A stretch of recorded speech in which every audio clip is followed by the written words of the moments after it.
पहली एंट्री पर इतना बवाल नहीं करता जितना दूसरी एंट्री पर करता है। यह पुष्पा 2 का ही डायलॉग है और ऐसी ही ये फिल्म भी है। पुष्पा ने पहले बोला था कि वो एक फ्लावर नहीं फायर है, लेकिन अब वो वाइल्ड फायर बन चुका है। पुष्पा 2 में एक चीज कूट कूट कर भरी हुई है और वो है इंटरटेनमेंट, इंटरटेनमेंट और इंटरटेनमेंट। इस फिल्म को देखते हुए दिमाग को पुष्पा की वाइल्ड फायर में डाल दीजिए और घबराइए मत, पुष्पा भाऊ आपके दिमाग को कुछ नहीं होने देंगे। 3 घंटे 20 मिनट बाद दिमाग एकदम कड़क होकर निकलेगा। आपको लॉजिक नहीं लगाना है, बस इंटरटेन होना है। और सिनेमा अगर लॉजिक लगाने का मौके दिए बिना आपको लगभग 3.5 घंटे इंटरटेन करे तो वो कमाल का सिनेमा होता है। और ऐसा सिनेमा इसलिए भी जरूरी है ताकि सिनेमा जिंदा रहे, चलता रहे और फलता फूलता रहे। तो आइए दोस्तों, आज हम एक्सप्लेन करने वाले हैं पुष्पा 2 मूवी को। वीडियो अगर अच्छा लगे तो वीडियो को लाइक करके चैनल को सब्सक्राइब जरूर कीजिएगा ताकि आपको इसी तरह के लेटेस्ट और फ्रेश कंटेंट मिलते रहे। तो फिल्म की शुरुआत होती है जापान से, जहां पर की शिप के द्वारा कुछ अनजान कंटेनर जो है वो जापान आ जाते हैं और उन कंटेनर में लाल चंदन की लकड़ियां भरी हुई थी और साथ ही पुष्पा भाव भी इन्हीं लाल चंदन की लकड़ियों के साथ मौजूद थे।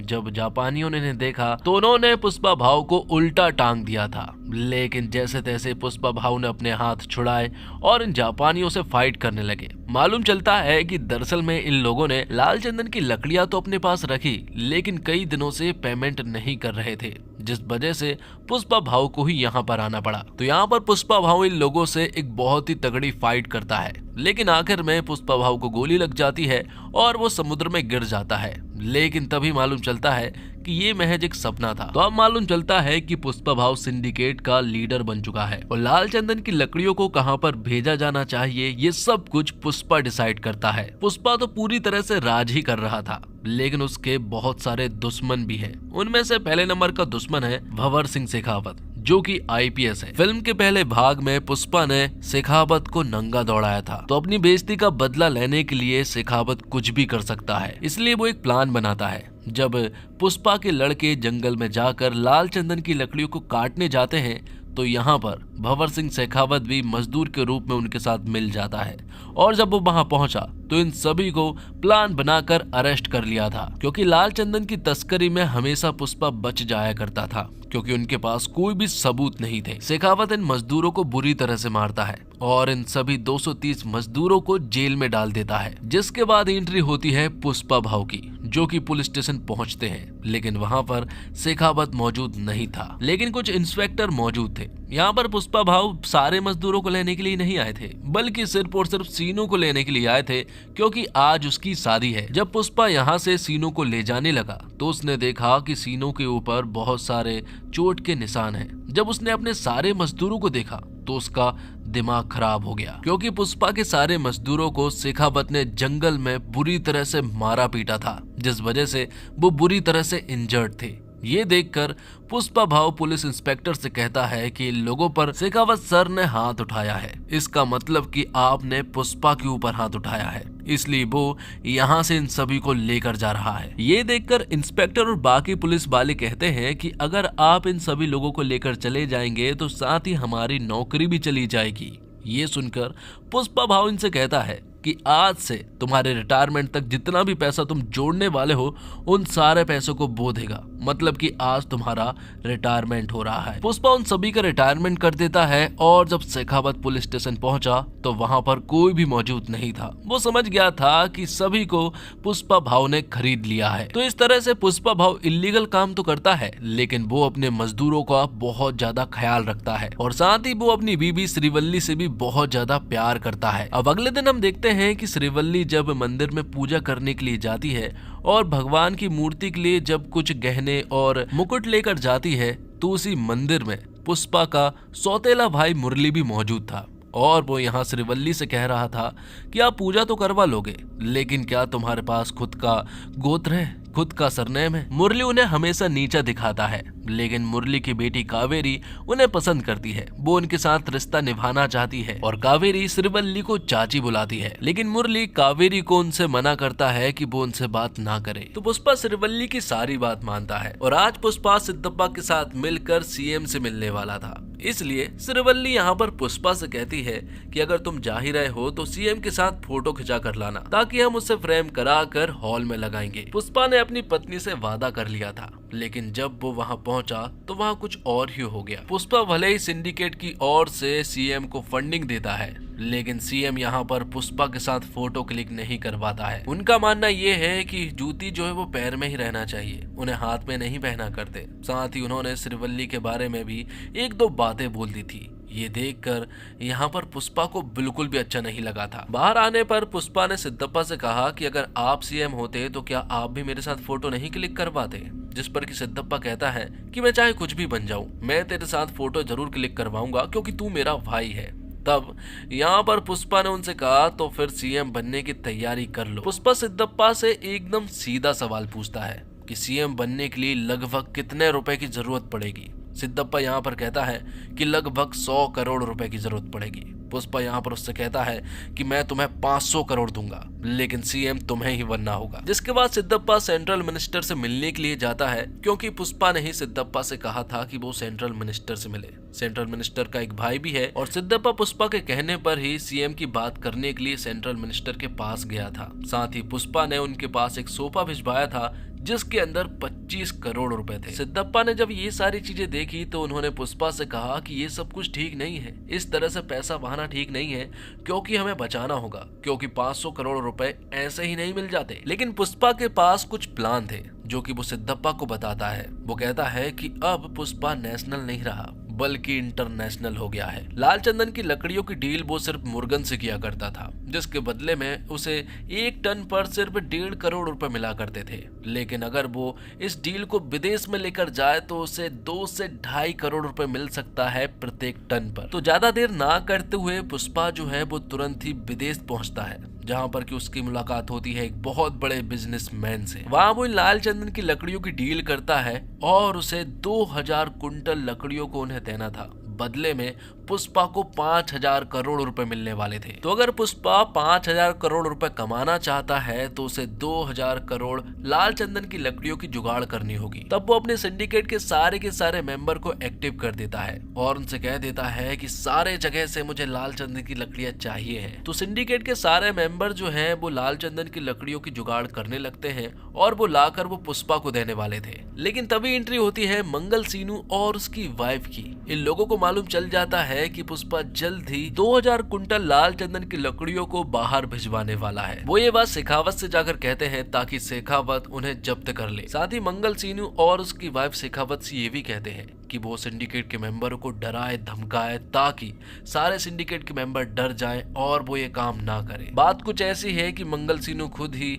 सिंडिकेट का प्रेसिडेंट बनना चाहता है। तो भंवर सिंह को जब ये बात मालूम चली तो उसने सारे चेक पोस्ट पर नाकाबंदी करवा दी। तभी चेक पोस्ट पर एक लाल चंदन से भरा ट्रक पहुंचा। शेखावत वहां पहुंचा और इस बार उसने बिल्कुल भी रहम नहीं की और उस सारे के सारे ट्रक को उसने जला दिया था। साथ ही सिंडिकेट का मेंबर जब यहाँ पर पहुंचा तो यहाँ पर भंवर सिंह ने उसे मौत के घाट उतार दिया था, जबकि मंगल सीनू चाह रहा था कि बस वो उसे डराए धमकाए। लेकिन भंवर सिंह कहता है कि उसका डराने का अंदाज थोड़ा अलग है। अगर मैंने इसे मार दिया है तो सिंडिकेट के बाकी मेंबर भी स्मगलिंग करने से डर जाएंगे। तो जो सिंडिकेट का मेंबर मारा गया है उसकी श्रद्धांजलि पर सभी लोग पहुंचे, सिर्फ और सिर्फ पुष्पा को छोड़कर। लेकिन तभी मंगल सीनू और यहीं के कुछ लोग जो हैं वो सिद्धप्पा से कहने लगते हैं कि अगर पुष्पा और भंवर सिंह के बीच में दोस्ती नहीं हुई तो वो ऐसे ही लोगों को मारता रहेगा और अगर ऐसा ही चलता रहेगा तो फिर पुष्पा को प्रेसिडेंट से हटा देना चाहिए। लेकिन सिद्धप्पा ये होने नहीं दे सकता, इसलिए सिद्धप्पा तुरंत ही भंवर सिंह के पास पहुंच जाता है और वो उसे कुछ रिश्वत वगैरह देने की कोशिश करता है। वो उसे लगभग 10 करोड़ रुपए दे रहा था, लेकिन भंवर सिंह नहीं मानता है। वो कहता है कि उस रात उसने मुझे नंगा दौड़ाया था, मैं उसे किसी भी हालत में नहीं छोड़ने वाला। तभी यहाँ पर सिद्धप्पा कहता है कि अगर वो तुमसे माफी मांग ले और सभी के सामने सॉरी कह दे, क्या तुम तब उसे माफ कर पाओगे? ये सुनने के बाद भंवर सिंह तुरंत ही ओके कह देता है और कहता है कि एक पार्टी का इंतजाम करो ताकि सभी के सामने पुष्पा उससे माफी मांग सके। तो पार्टी के दिन सभी लोग यहाँ पर पहुंच जाते हैं। सभी लोगों को ये देखना था कि आखिर पुष्पा भंवर सिंह से माफी मांगता है या फिर नहीं, क्योंकि पुष्पा आज तक नहीं झुका है। क्या वो आज झुकने वाला था? तो पुष्पा सिद्धप्पा, श्रीवल्ली और कटलेट के कहने पर और सिंडिकेट की भलाई के लिए यहाँ पर उससे माफी मांगने के लिए कह देते हैं। पुष्पा भी बहुत ज्यादा शराब के नशे में था, इसलिए वो सभी के सामने भंवर सिंह से माफी मांग लेता है। ये सुनकर भंवर सिंह बहुत ज्यादा खुश हो जाता है, यहाँ तक कि उसने तो ये आवाज रिकॉर्डिंग तक कर ली थी और यही बार बार सुन रहा था। लेकिन जब पुष्पा घर वापस जा रहा था तब उसे बहुत ही ज्यादा अजीब लगा और पार्टी के सारे लोग शॉक्ड थे कि आखिर पुष्पा ने सॉरी कैसे बोल दिया। पुष्पा को इतना ज्यादा बुरा लगा था कि वो तो आईने में अपनी शक्ल भी नहीं देख पा रहा था। उसे इतनी तेज गुस्सा आती है कि वो सभी को सड़क पर ही छोड़ देता है और कार को वापस घुमाकर उसी पार्टी में वापस पहुंच जाता है। जब भंवर सिंह यहाँ से जाने वाला था तब पुष्पा यहाँ पर भंवर सिंह की कार को एक सॉलिड टक्कर मारता है, तो भंवर सिंह स्विमिंग पूल में जाकर गिरता है और फिर पुष्पा उसी स्विमिंग पूल में पेशाब भी करता है। भंवर सिंह को कुछ समझ नहीं आ रहा था कि आखिर ये सब कुछ हो क्या रहा है। पुष्पा यहाँ पर भंवर सिंह से कहता है कि पुष्पा एक ब्रांड है और वो किसी के सामने भी नहीं झुकता है। वो उससे कहता है कि मैं तुझे चैलेंज करता हूँ,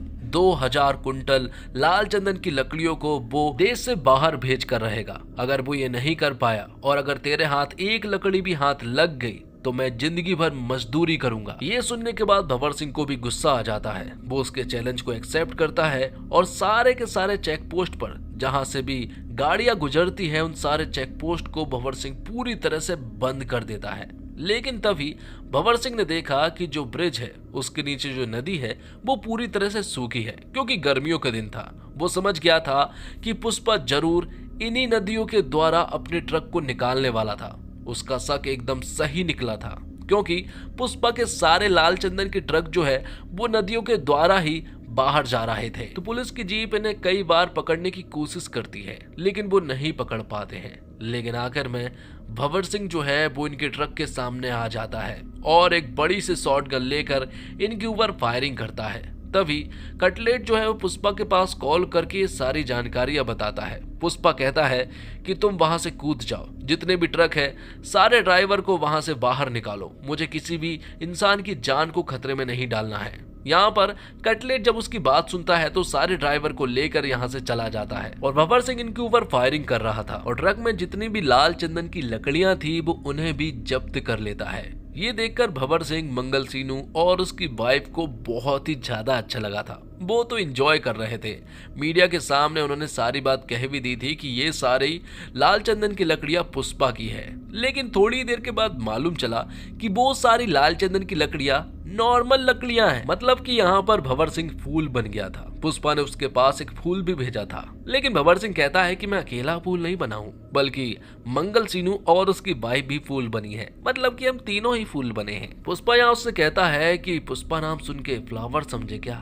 फ्लावर नहीं है वो, बल्कि वाइल्ड फायर है। साथ ही सारे में उसने ये भी कह दिया था कि जल्द ही वो इस सारी लाल चंदन की लकड़ियों को बॉर्डर क्रॉस करवाने वाला है। अगर तुम इन्हें रोक सकते हो तो रोक लो। तभी पुष्पा, श्रीवल्ली और पूरी फैमिली जो है वो माता काली के एक फेस्टिवल में पहुंचते हैं। वहां पर श्रीवल्ली को अचानक से चक्कर आने लगते हैं और मालूम चलता है कि श्रीवल्ली प्रेग्नेंट है। ये देखकर पुष्पा जो है वो काली माता का गेटअप धारण कर लेता है और फिर काली माता का एक सॉलिड तांडव करता है। ये सीन इतना ज्यादा शानदार है दोस्तों कि रोंगटे खड़े कर देता है। श्रीवल्ली यहाँ पर पुष्पा से कहती है कि आखिर ये तुम क्या कर रहे हो, जिस पर कि पुष्पा कहता है कि मेरी एक इच्छा है, मैं काली माता से लड़की चाहता हूँ, क्योंकि अगर लड़का हुआ तो उसे भी सरनेम देना पड़ेगा, लड़की हुई तो वो किसी दूसरे घर जाकर उसे कोई दूसरा सरनेम मिल जाएगा।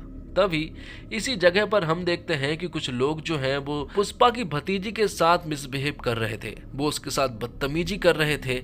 ये देखकर पुष्पा को बहुत तेज गुस्सा आ जाता है और वो इन लोगों से फाइट करना स्टार्ट कर देता है। ये सारे एक्शन सीक्वेंस बहुत ही कमाल के थे, क्योंकि सारे एक्शन इमोशन से भरे थे। लेकिन तभी यहाँ पर मुरली आ जाता है और वो पुष्पा से कहता है कि अगर तुम ये सब कुछ कर दोगे तब भी तुम्हें तुम्हारे बाप का नाम नहीं मिलेगा। तुम्हें ऐसा लग रहा है कि तुम हमारे साथ हो जाओगे, ऐसा कुछ भी नहीं हो सकता। तुम हमेशा अनाथ थे और हमेशा रहोगे, तुम्हारा कोई भी नहीं हो सकता है। श्रीवल्ली को जब ये सारी बातें सुनाई थी तो उसने यहाँ पर मुरली को बहुत ही ज्यादा चिल्लाया। बाद में कावेरी के साथ जिन लोगों ने बदतमीजी की थी और मिसबिहेव किया था उन लोगों को मुरली ने अधगंजा करवा दिया था। अब आगे हम देखते हैं कि मंगल सीनू और उसकी बीबी और भंवर सिंह शेखावत सीएम के पास पहुंचे। उन्होंने उन्हें बताया कि अगर ये लाल चंदन की लकड़ियां बॉर्डर क्रॉस कर जाती है तो तुम्हारी सीएम की गद्दी भी खतरे में है, क्योंकि उससे 2000 से 5000 करोड़ रुपए की फंडिंग आने वाली है। और ये सारी फंडिंग के द्वारा आप सीएम से हट सकते हैं। तब सीएम उन्हें तुरंत ही आदेश दे देता है कि वो लाल चंदन की लकड़ियों को बॉर्डर क्रॉस कर जाने से रोके। तो ये सारी लाल चंदन की लकड़ियां रामेश्वरम से होते हुए श्रीलंका जाने वाली थी, क्योंकि रामेश्वरम से श्रीलंका सिर्फ और सिर्फ 18 किलोमीटर की दूरी पर है। तब भंवर सिंह शेखावत यहाँ पर पहुंच तो जाता है, लेकिन वो लाल चंदन की लकड़ियों को पकड़ नहीं पाता है, क्योंकि ये सारी शिप के नीचे मौजूद थी, जिस वजह से भंवर सिंह शेखावत इनका पीछा भी करता है, लेकिन वो उन्हें नहीं पकड़ पाता है। तो माल डिलीवर हो जाने के बाद बहुत सारा पैसा आता है। इन सारे पैसों को देखकर पुष्पा खुश हो जाता है। इन सभी पैसों को एमएलए के लिए सारे सोफे के अंदर भरा जाता है और सारे सोफों को एमएलए के पास भेज दिया जाता है। मतलब कि सारे के सारे एमएलए अब पुष्पा ने खरीद लिए थे। तो भंवर सिंह शेखावत का अब बहुत ही ज्यादा बुरा हाल था, क्योंकि अब उसके हाथ में कुछ भी नहीं था। अब तो उसका ट्रांसफर होना भी एकदम तय है, क्योंकि अब उनके पास सरकार भी नहीं रहेगी, सरकार भी पुष्पा की हो जाएगी। तो भंवर सिंह के पास जो नकली लाल चंदन की लकड़ियां हैं वो उनमें आग लगा देता है, और उसने काफी शराब पी हुई थी तो वो वहीं पर रुक जाता है, जिससे कि ब्लास्ट हो जाता है और भंवर सिंह शेखावत मारा जाता है। हालांकि उसकी डेड बॉडी को बताया नहीं गया और ना ही ये बताया गया कि वो मारा गया है। और फिर कुछ दिनों के बाद हम देखते हैं कि सीएम अब बदले जा चुके हैं। अब सीएम सिद्धप्पा बन चुका था सिर्फ और सिर्फ पुष्पा की वजह से, क्योंकि उसने सारे एमएलए खरीद लिए थे। और जैसा कि पुष्पा ने वादा किया था कि 24 जुलाई को उसके घर पर सीएम खुद आएंगे और वो उसके साथ खाना भी खाएंगे और फोटो भी खिंचाएंगे। तो आज 24 जुलाई थी, सिद्धप्पा यहाँ आता है, फोटो खिंचाता है और सिद्धप्पा श्रीवल्ली से कहता है कि तुम्हारी एक फोटो की वजह से मैं सीएम बना हूँ। और पुष्पा ने आज का दिन इसलिए सिलेक्ट किया क्योंकि आज श्रीवल्ली का जन्मदिन था, इसलिए यहाँ पर एक छोटा सा सेलिब्रेशन होता है, सभी लोग इसे सेलिब्रेट करते हैं। तो भले ही सिद्धप्पा सीएम जरूर बन चुका था, लेकिन पूरे राज्य पर पुष्पा राज कर रहा था। सभी लोग उसे बहुत ज्यादा मानने पूजने लगे थे। और फिर एक दिन पुष्पा की भाभी मतलब कि मुरली की पत्नी जो है वो पुष्पा के घर आती है। वो उन्हें बताती है कि कावेरी को कुछ लोगों ने किडनैप कर लिया है और वो बदले में 2 करोड़ रुपए मांग रहे हैं, और अगर उन्हें नहीं दिए तो वो कावेरी को मार डालेंगे। ये बात जब पुष्पा को मालूम चली तो वो पहले तो न्यूज चैनल वालों के पास गया। वहां लाइव आकर उसने उन लोगों से कहा कि अगर मेरी भतीजी कावेरी को कुछ भी हुआ तो वो उन्हें रप्पा रप्पा करके जान से मार डालेगा। उनके पास सिर्फ और सिर्फ 1 घंटा है, 1 घंटे के अंदर अगर वो उसे सौंप देते हैं तो वो उन्हें रहम की भीख दे देगा। ये बातें सिद्धप्पा और सेंट्रल मिनिस्टर को भी मालूम थी, लेकिन यहाँ पर एक बात मालूम चलती है, जिन लोगों ने उसे किडनैप किया है वो कोई और नहीं बल्कि सेंट्रल मिनिस्टर का भाई का बेटा होता है, मतलब कि सेंट्रल मिनिस्टर का भतीजा। इसलिए यहाँ सेंट्रल मिनिस्टर सिद्धप्पा से पुष्पा के पास कॉल करवाता है। वो लोग पुष्पा से कहते हैं कि वो सेंट्रल मिनिस्टर का भतीजा है, इसलिए वो उसके साथ कुछ भी ना करे, हम उससे जल्द से जल्द कांटेक्ट कर लेंगे और वो कावेरी को छोड़ देगा। अगर वो उसके साथ कुछ कर भी दे तब भी तुम्हें कुछ नहीं करना है। लेकिन पुष्पा कहता है कि मुझे कोई भी फर्क नहीं पड़ता है, सेंट्रल मिनिस्टर भाड़ में जाए और सिद्धप्पा सीएम भी भाड़ में जाए, मुझे किसी से भी कोई भी लेना देना नहीं है। तो सेंट्रल मिनिस्टर का भतीजा 10 करोड़ रुपए पुष्पा से मांग रहा था और अकेले ही पुष्पा को उसके अड्डे पर बुला रहा था। पुष्पा मान जाता है और हेलीकॉप्टर से वो वहां पहुंच भी जाता है। यहाँ पर पहुंचकर सबसे पहले तो वो शॉर्ट गन से फायर करता है, लेकिन बाद में मिनिस्टर का भतीजा पुष्पा से कहता है कि तेरी भतीजे के ऊपर भी गन पॉइंट है, इसलिए तुझे थोड़ा ठंडा रहना पड़ेगा।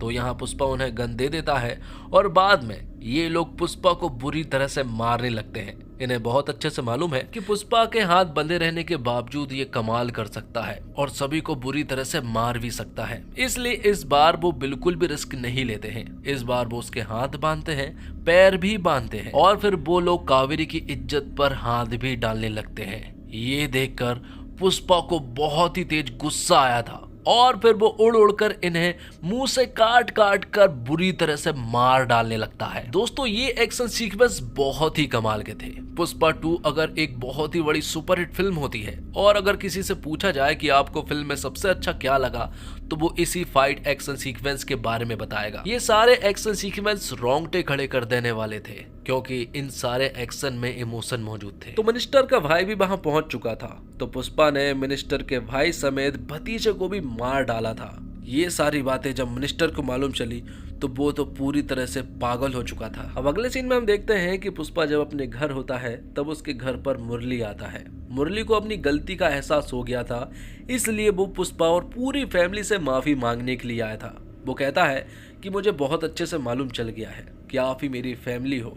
मैं सिर्फ यहाँ पर कावेरी का कार्ड देने के लिए आया हूँ क्योंकि उसकी शादी होने वाली है और कावेरी ने मुझसे कहा है कि अगर पुष्पा भाऊ इस शादी में नहीं आते हैं तो मैं मंडप में नहीं बैठने वाली। तब श्रीवल्ली यहाँ पर पुष्पा को बताती है कि सारे कार्ड पर माँ का नाम है और साथ ही तुम्हारा नाम भी है, वो भी पिता समेत। ये देखकर पुष्पा बहुत ज्यादा इमोशनल हो जाता है। उसके बीच आजू बाजू भीड़ लग जाती है उसे चुप करने के लिए, क्योंकि पुष्पा को ऐसा रोता हुआ किसी ने भी बहुत कम देखा था। बाद में पुष्पा भी इन्हें माफ कर देता है और फिर अपनी पूरी फैमिली समेत वो कावेरी की शादी में पहुंचते हैं। सभी लोगों ने एक दूसरे को माफ कर दिया था और अब आगे बढ़ चुके थे और यहाँ मिनिस्टर के घर पर मातम छाया हुआ था, क्योंकि मिनिस्टर का भाई और मिनिस्टर का भाई का बेटा जो है वो मारे गए थे।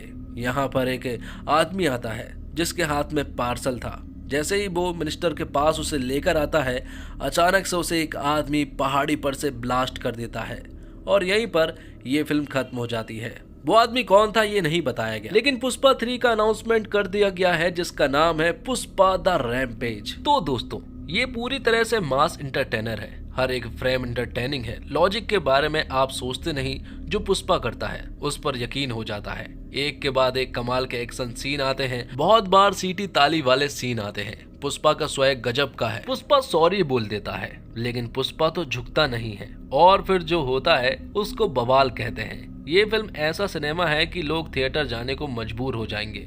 फिल्म की लंबाई अखरती नहीं, बल्कि लगता है कि और कुछ भी होता तो मजा आ जाता।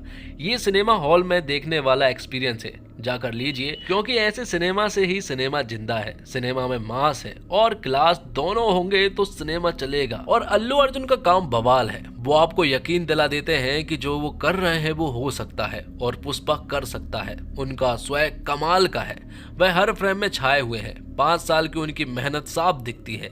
अल्लू अर्जुन ने हीरोगिरी और हीरोपंती के मायने बदल दिए हैं। उन्होंने अब लकीर बड़ी कर दी है। उनका काम बहुत जबरदस्त है और अब किसी हीरो को उनका स्वैग मैच करने के लिए बहुत कुछ बड़ा करना होगा। रश्मिका मंदाना का काम भी कमाल का है। अल्लू अर्जुन जैसे हीरो के सामने हीरोइन के करने को शायद कुछ नहीं होता, लेकिन रश्मिका अपनी छाप छोड़ जाती है। फहद फासिल ने भी जबरदस्त काम किया है। हीरो की हीरोगिरी तभी निकल कर आती है जब विलन जानदार हो, और यहाँ पुलिस वाले के किरदार में फहद ने जान डाल दी है।